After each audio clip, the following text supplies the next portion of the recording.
Welcome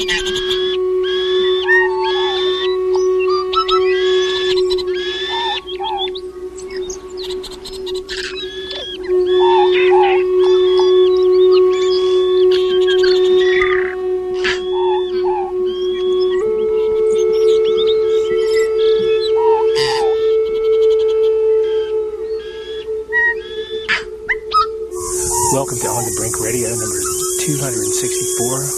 I'm recording this from the deck of my beautiful little guest cabin here in a pretty remote area on the north end of the South Island, New Zealand. It's called the Rainbow Valley Community, about 12 kilometers from Takaka in the Golden Bay region.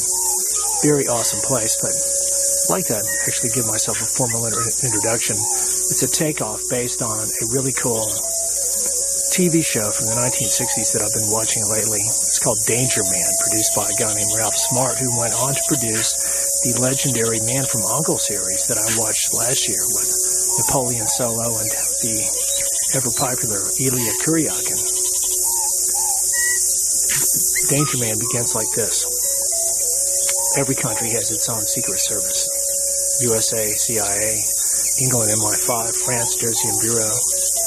NATO has its own secret agents, and whenever they have a messy job that needs to be done, they call on me, or someone like me. My name's Wefferson, Jeff Wefferson. Actually, the character's name was Drake, John Drake, but he's a badass, and it's a really, really cool show. It's only 30 minutes, but it's quite to the point, and he's very good and efficient at what he does, and he actually thrives on being in extreme danger. And he always miraculously works it out. And there's always beautiful women involved, but unlike Napoleon Solo, he's not blatantly hooking up with them, not in any of the episodes I've seen so far. I'm about 2/3 of the way through the first season. Anyway, this show is about a beautiful situation that I find myself in here. I didn't really see it coming, but after being here for 2 or 3 days, I really started to realize that the beautiful place where I am is actually a true low-noise reserve. Now, anybody who knows me fully understands exactly what I'm talking about. And I won't tell you too much about Rainbow Valley, but there's beautiful people here. It's got an interesting history dating back to the early 1970s. In fact, 2 of the American couples that were original founders are actually visiting here right now, and I've met briefly. All the people are really low-key, down-to-earth people. There's no hoo-ha or hootha that I've detected. That's an acronym for heads up his ass or heads up their ass, which I actually have used that expression before, but I heard it actually made into an acronym by a radio DJ in Adelaide, South Australia, probably about 15 years ago. Hoo-ha. This is a very healing place. I'm about 200 meters from the Anataki River. I can actually hear it right now. It's a good bit of rustling of the leaves in the trees and cicadas and birds singing. But you hear the sound of the river all through the day and night, similar to how I'm more used to hearing the sound of the ocean, often being in proximity to her. But there's a beautiful and pervasive tranquility here, which really seems like it's like as it should be. But what really struck me really yesterday, I started realizing that what I'm actually experiencing is the relative absence of anthropogenic noise of any kind. And this is a community with all about 25 people live here permanently, and within half a kilometer of me right now is about a dozen houses, and most of them are about 300 meters away. There's nobody right on top of me, like in a city or anything like that. But I just really started noticing how quiet it actually is. And by quiet, I don't mean total silence, as in the complete absence of sound. The microphone on my video camera may be, I'm sure it's picking up the cicadas, and you might get a bit of the rustling of the wind. And the cicadas can be quite loud when you go into the woods, so nature's not always quiet. But the absence of anthropogenic noise is striking, and it really made me realize just how much noise that I am constantly around, and what a great negative effect it has on me.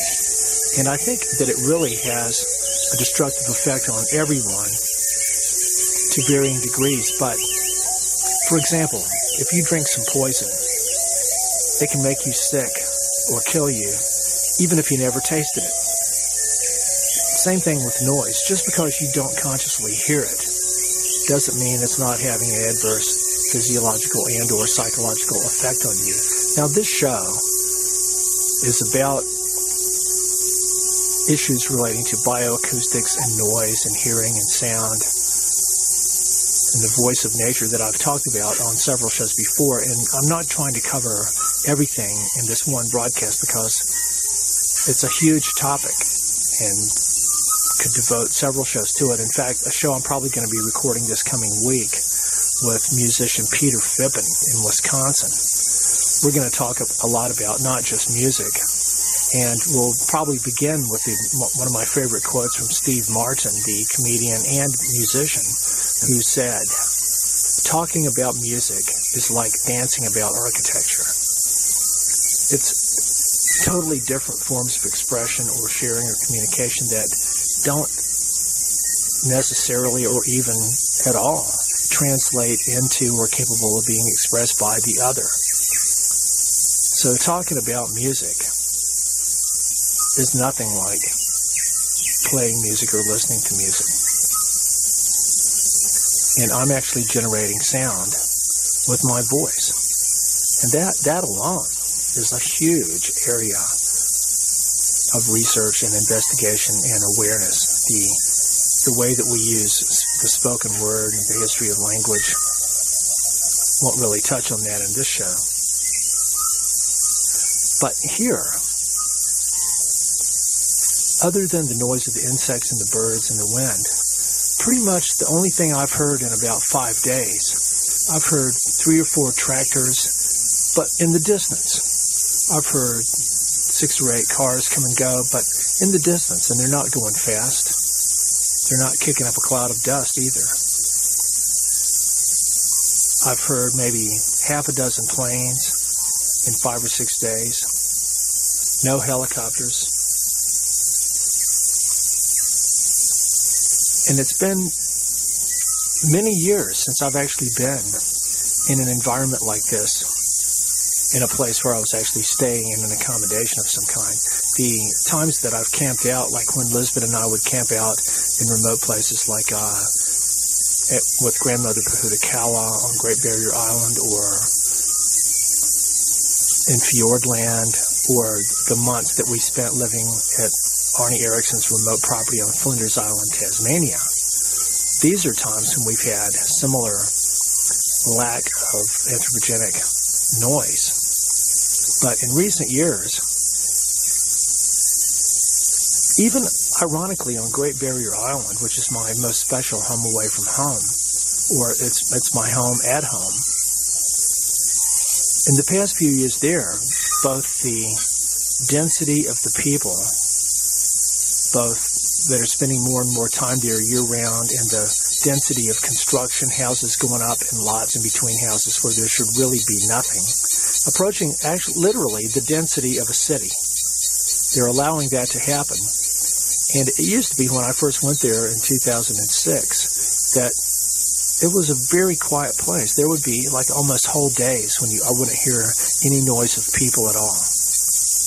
Maybe the occasional car, maybe the occasional motorcycle, very rarely a lawnmower or something like that. This was in 2006. And this was in the spring when I was there in October.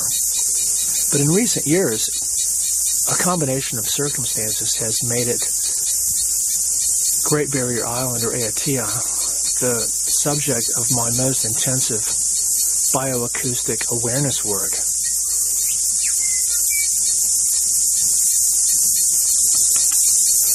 because I like to spend most of my time outside if possible, especially if I'm painting, because for the natural light, I like to hear the sounds of nature, the birds and the bees and the wind. And there's just something really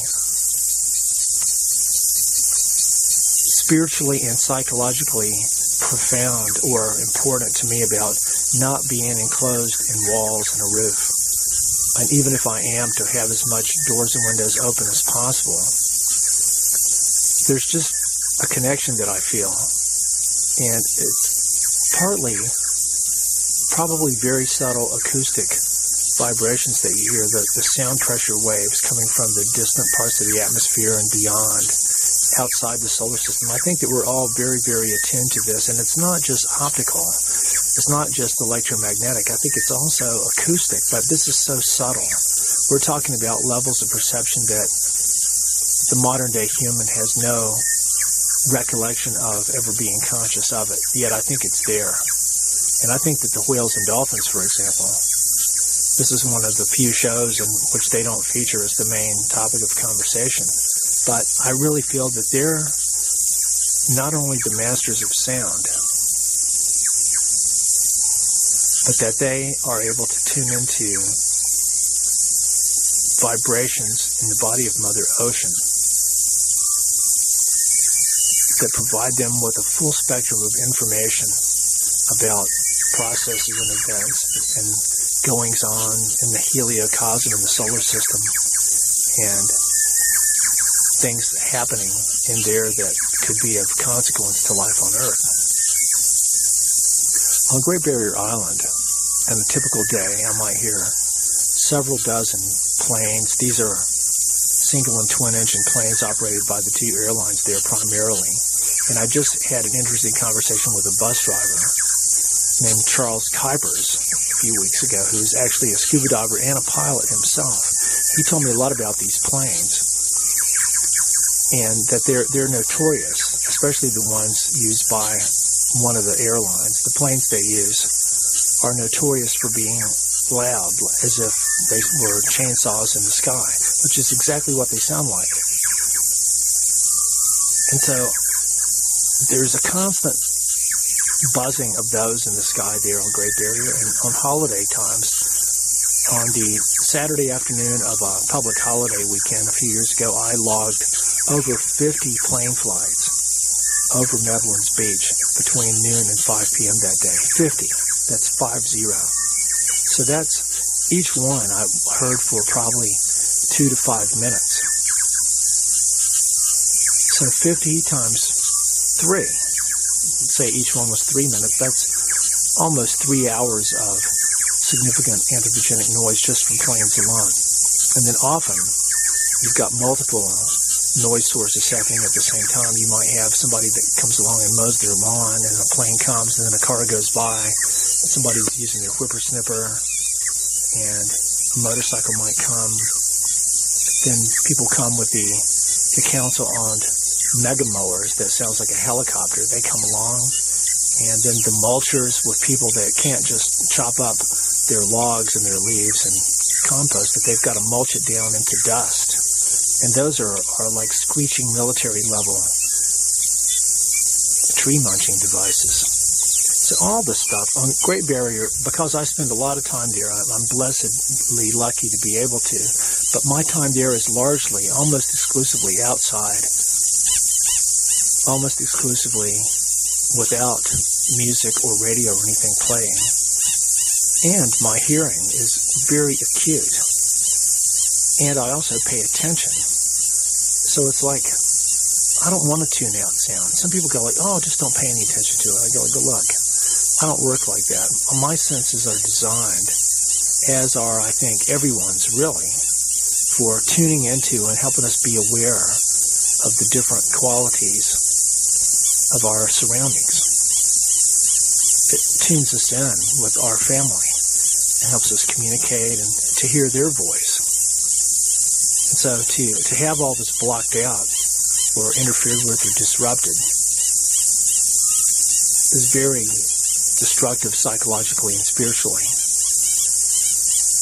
Not to mention the physiologically destructive aspects of mechanical noise just from the sheer waveform and the frequency and the repetition and the intensity of the sound. All these combine to make anthropogenic noise very lethal, and even more so to beings in the ocean, in which sound travels much faster and more intensely than in air.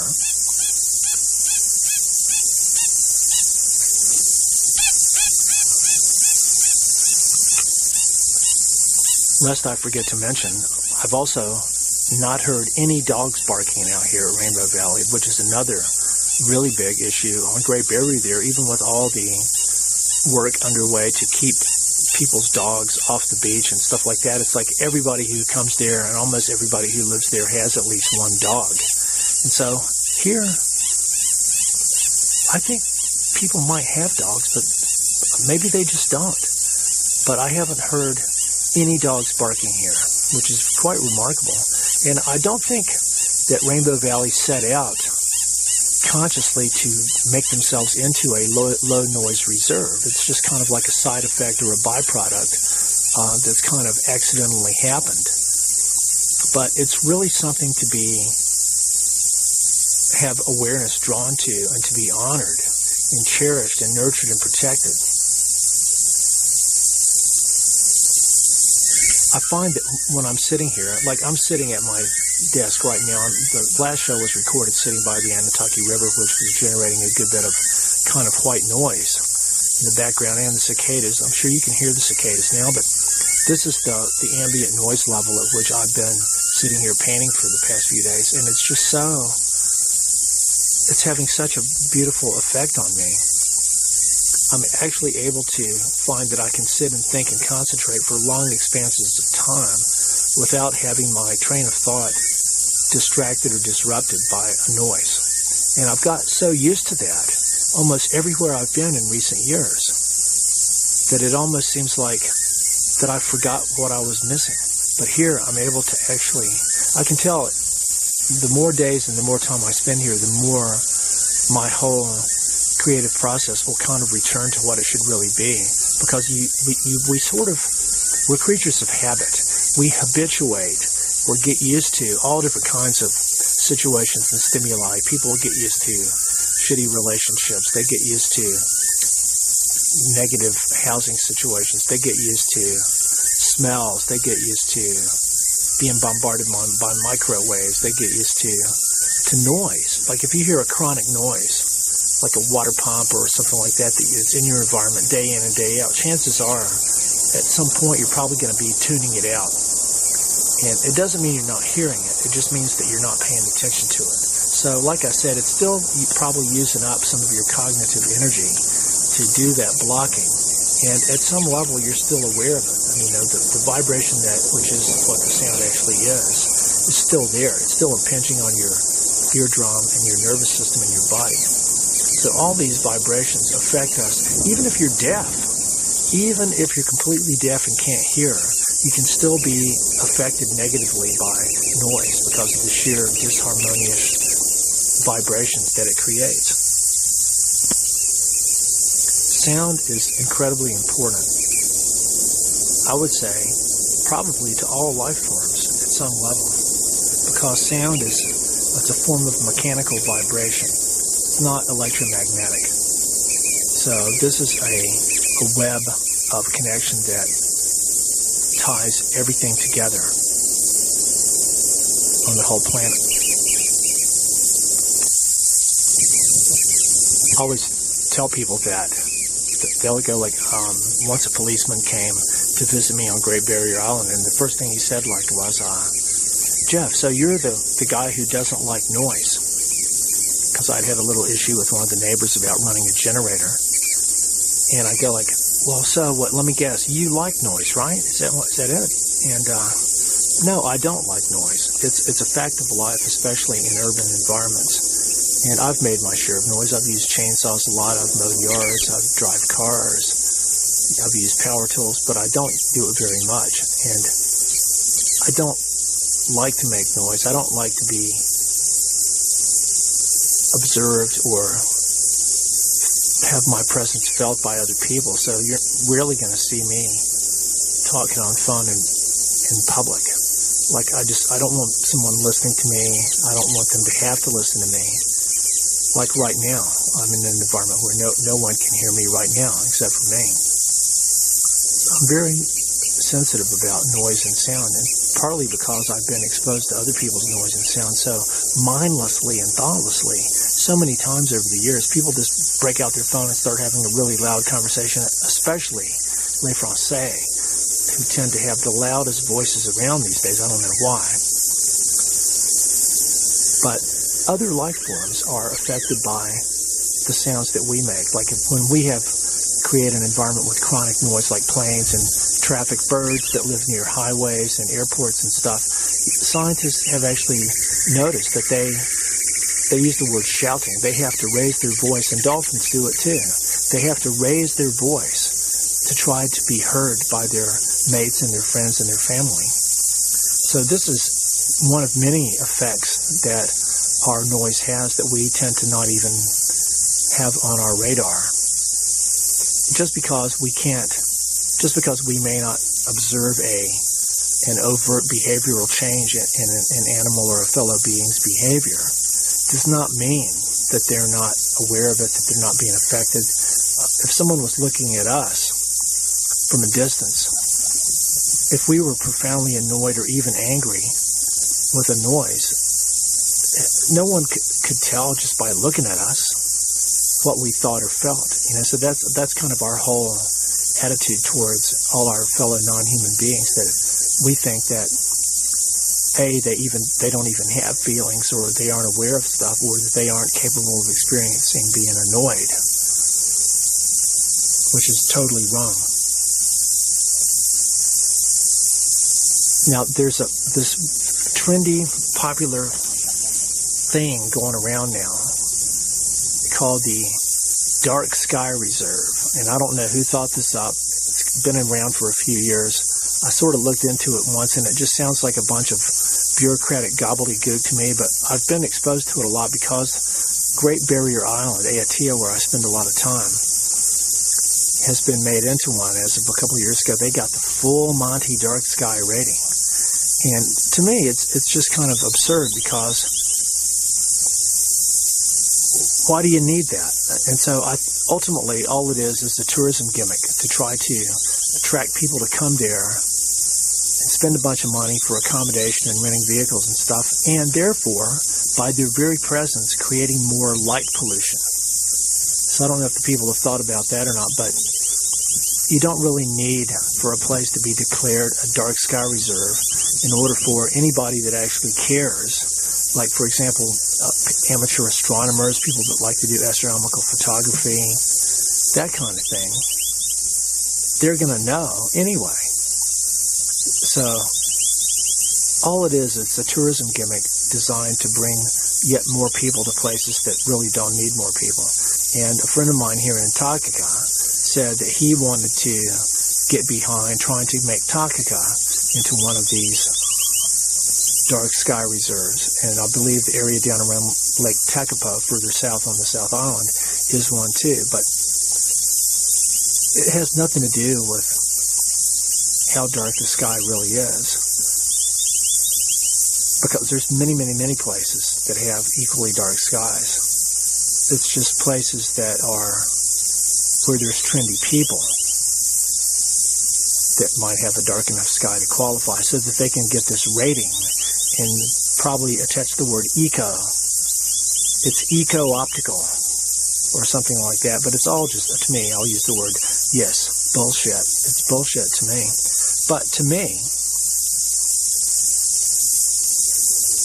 and these places aren't really that far as the crow flies, or as the photon flies, for example. For example, Great Barrier Island is less than 100 kilometers from Auckland, which is a huge light-emitting metropolitan area. So you can see the glow from Auckland every night from Great Barrier Island. So what does that tell you? Plus, you're at sea level, you're next to the ocean. The weather there is not that great a lot of the year. So that's why they put You're never going to find a major observatory there, or even any observatory. They put them in places like up in the mountains in the center of Australia, like Siding Spring Observatory, where I visited a couple of years ago to visit some comet researchers. But there, they were fighting a battle to stop a giant gas plant fracking facility being put in sort of in the vicinity of the observatories, which was going to put out a lot of light at night. And I think that this got shot down. And even on top of Mauna Kea, the highest peak in the Pacific Ocean where I was back in April, even from up there at night, you can see the lights down around the horizon from Hilo and from Kana. So really, the only places to totally get away from anthropogenic light would be in really remote places like in the Himalayas, Siberia. Probably it might be harder and harder anywhere in Australia because of the pervasiveness and ubiquity of the mining industry. Any mine site's going to be throwing out a lot of light at night. I've noticed the last time I went through Western Australia that places where in 2009 had been completely dark at night, the next year or two they had all kinds of arcs of light coming up around from where there was mining sites that had been built. So who knows what that would be like now.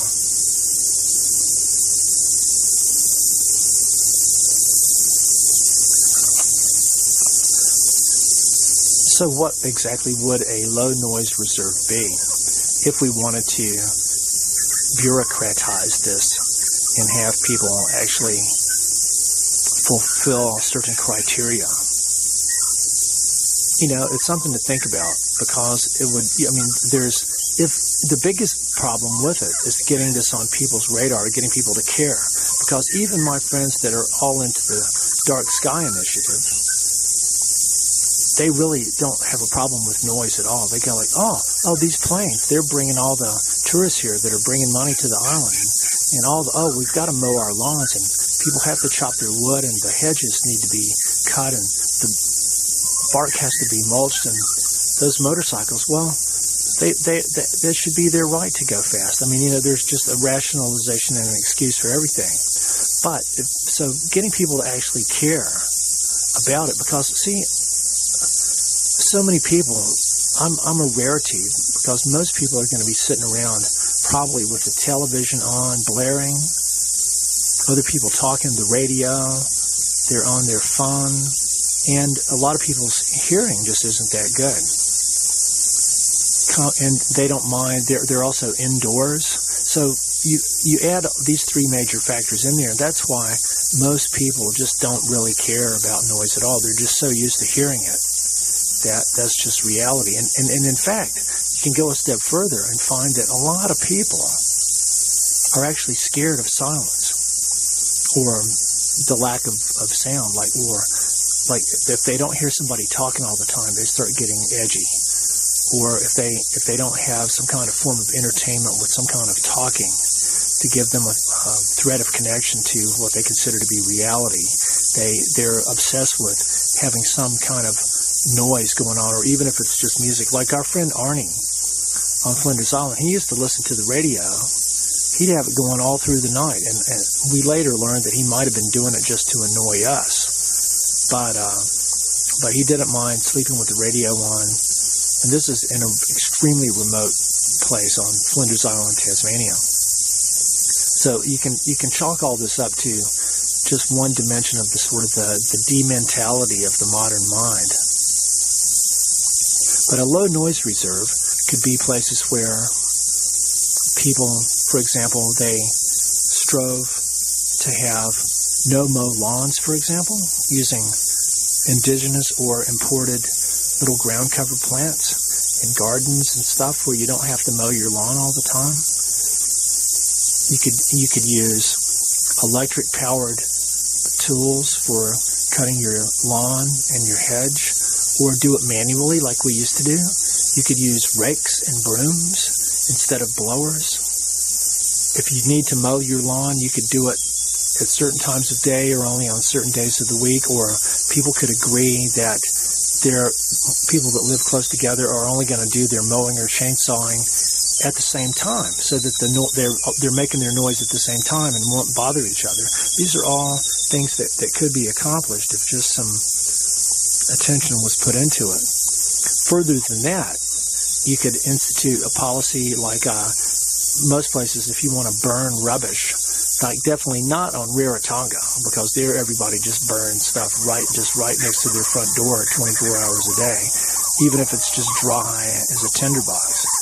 Not counting Rarotonga, places like in New Zealand and Australia, you've got to get a permit to burn something to have a fire, even a campfire, because of the risk of bushfires. So if you had to get a permit to make noise, how cool would that be?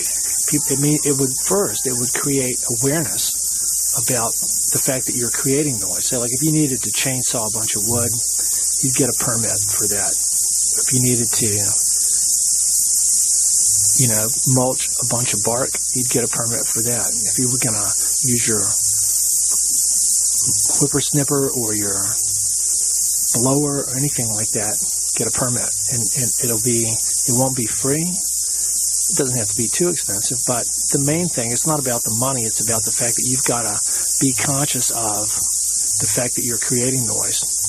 And a lot of this, it actually boils down to whether people even are aware of or much less care about anybody other than themselves. So we're talking about a true form of selfishness here. If people actually thought that the sounds and noise they make, whether it's their voice talking, their lawnmower, their telephone ringing, their stereo, their car motor that they're hooning up, their airplanes, their helicopters, if they thought for a minute about who else can hear these sounds and whether they want to or not, but the fact that they actually don't have a choice. I mean, I don't know about you, but I don't have the ability to just clog up my ears, and I'm not going to stuff earplugs in my ear. I've actually had people offer that as a solution. They're like, but look, oh, Jeff, if you don't like the noise, why don't you just put in these earplugs? I'm like, well, look, it doesn't quite work like that. You're the one making the noise, not me, so why should I be forced to listen to your noise? Anyway, this is things I've been through a million times. There's a lot of room for improvement that we could all voluntarily lessen our bioacoustic impact and footprint, or earprint as it were. All this coming to say, it's made me so thankful to be able to experience the blessing of being here at the Rainbow Valley community, where it really is like, well, we are right on the very edge of the Kahurangi National Park, an area that has had 1080 dropped on it numerous times over the past few years. So that's something I'm learning a bit more about from the people here. But it's a very special area. And it's just really, really cool. Very healing for me to go through a whole day without being annoyed or having it's a negative feeling that's created in my body when I'm subjected to a loud, obnoxious noise. I was really overjoyed to learn of the work of a guy named Gordon Hempton. That's Hempton. Not sure of his background, but he's got a little project, and it's a YouTube video that he's made called Sanctuaries of Silence. And he's based on the Olympic Peninsula in Washington State, which apparently is an extraordinarily quiet nature environment. But he goes there and records the sounds and the absence of anthropogenic noise. But he's got a movement and some projects going along honoring bioacoustic sensitivity and the importance of silence and the destructive aspects of noise. So he's very much on the same page as me, and I'm planning on getting in touch with him. So check out Sanctuaries of Silence on YouTube, and he's got a website called 1 Square Inch, which I'm not sure exactly how this is working, but it's about being bioacoustically responsible for the area where you inhabit, where you live. Also got in touch recently with a guy from Sydney named Mark Anderson, who has come up with the Nature Sound Map. Now this is I haven't had because of my limited internet abilities in the past couple of weeks, haven't had a chance to check this out, but it's a map of the world with at least 60 or 80 different locations that you can click on it, and it'll take you to recordings of different sort of plants and animals and natural sounds in all these different areas. So this is a fantastic bioacoustic resource. And there's a third guy whose name I've known since the 1990s. There was a girl, a harp player that played for soundtracks in Hollywood, whose name I forgot. But she repeatedly told me about a friend of hers who he worked in motion pictures doing sound effects and stuff like that, but he was also a recordist of natural sounds. His name is Bernie Krause, Kruse. So just a couple of years ago, I started looking up his work, and it's called Bioacoustic Ecology, what his specialty is. And he's got a really cool TEDx talk that he gave. And I was thinking of trying to do an interview with him, but it seems like he's become kind of obsessed with the climate change thing, which might make it difficult for us to have an in-depth conversation. But his work is very important because his approach is that you can take a recording of, say, like a glade or a meadow or a valley. You can record and analyze the spectrum of sounds and the presence of all the different life forms, and then you can record that same area at a different time of year or in a different year, and notice how things have changed, how a lot of sounds are gone, and things like that. And so you can sort of make an estimate of populations of different kind of life forms, insects and birds and things like that. And he's noticing that everything seems to be declining everywhere. So it's actually, it's an indicator of the robust vitality of an ecosystem, is the vibrancy and diversity of its soundscape. So this is something I'm really interested in, and I've interviewed my friend David Stewart on this show. He's a top Australian birdsong recordist based in the Brisbane area, and he's traveled all over the world. When I saw a map of all the places that he had recorded bird songs, I just went like, I didn't know there was that many places on the earth, like thousands. But I hope to see him when I go back to Australia. But I'm interested in getting a really good microphone myself for recording interesting sounds. My little video camera does okay. There's another guy that I met in Santa Fe back in the 1980s, I think. His name was David Dunn, D-U-N-N, and he had gone out into the desert with hydrophones and recorded the sounds of microscopic insects that were living underwater in these pools of water on rocks before it evaporated in the desert of New Mexico. And I thought that was really, really cool too. So, and in my work with the whales and dolphins, I've encountered a lot of really interesting acoustic phenomena. There's a guy named Alexander Locherwasser, who lives in Germany, that creates visual images of sound called cymatics in the tradition of a European researcher named Hans Jenning. So this is really, really cool, the ability to visualize sound. And in my upcoming interview with Peter Phippen, we're probably going to talk about the esoteric dimensions of sound and music, about how all language was originally oral, long before we had writing, and how this ties in with animal communication and bird songs. And Stephen Mithen's interesting hypothesis in his book, the Oxford researcher that wrote The Singing Neanderthals, who hypothesizes that the Neanderthal beings, who in our modern mind, Neanderthal means like a barbarian savage or something like that, kind of like a Viking. They're like sitting in their cave gnawing on a bone and clubbing their partner. But in his view, the Neanderthals were a shamanic Neolithic culture who made jewelry and musical instruments and who communicated by singing. This makes a lot of sense when you think about what we're able to hear of how whales communicate. It's very much like what we call music. So rather than us claiming that whales might have intelligence, or that they use song and music to communicate. It could be the converse of that they, the Neanderthals and the whales and the birds and all the life forms, have had the ability to communicate with sound and music and singing far longer than we've even existed. And we basically become desensitized to sound.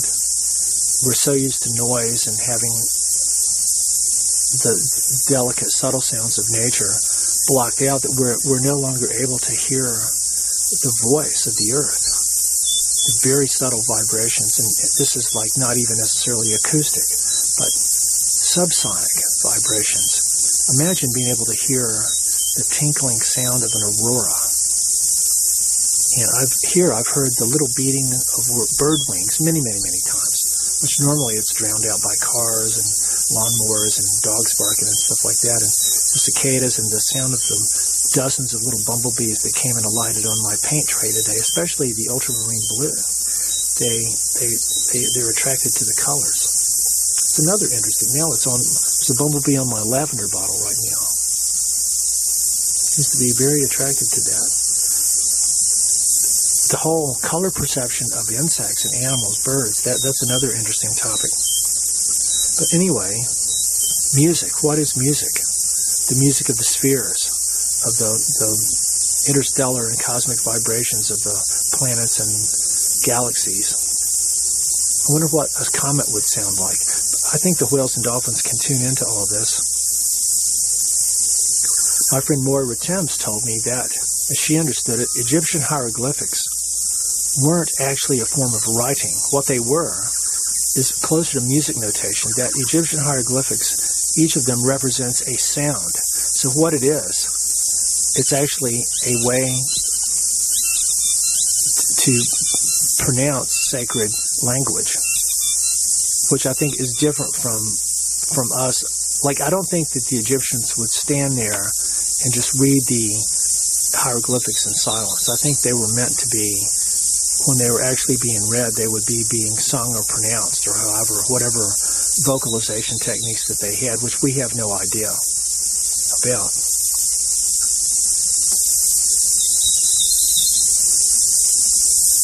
We've got the ultimate grandmother of sound, vibration, what the Sanskrit people from India called Om. Om, the original seed syllable vibration of creation, from which all other manifestations of the explicate holo movement, in the expression of David Bohm, the theoretical physicist. Om is the fundamental vibration underlying all the physical reality. So what if you're able to be in a situation that's quiet enough and peaceful enough where you can actually hear the Om coming from the center of the galaxy? Anyway, I don't know about all that, but it's such a blessing to be here at Rainbow Valley.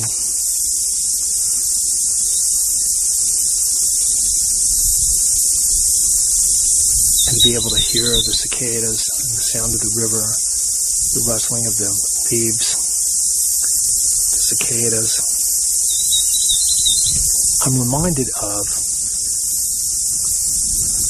speaking of voices that we can't hear, or if we listen we might be able to hear, or that we might block out because we didn't want to hear it. There was a fantastic science fiction movie in the 1960s called The Fly, starring David Hedison. I won't tell you too much about it, but it's worth watching, because at the end, you'll hear a tiny little voice. He's caught in a spider web, about to be eaten by the spider, and he's going, "Help me! Help me! Please! Help me! Help me!" So I think if we all had a greater degree of bioacoustic sensitivity and attenuated the anthropogenic noise in our environment, and actually made a conscious effort to create low noise reserves wherever we live, and to pay attention to the voice of nature and all the non-human beings who are not only singing to us, but many of them are crying out for us to help them. And the best way we could help them is to just stop doing all the stupid stuff that's our daily routine in industrial civilization. This is Jeff Phillips Wefferson, signing off from here on the brink of silence, Rainbow Valley Community, Golden Bay, New Zealand, planet Earth. Live simply so that others may simply live. Good day.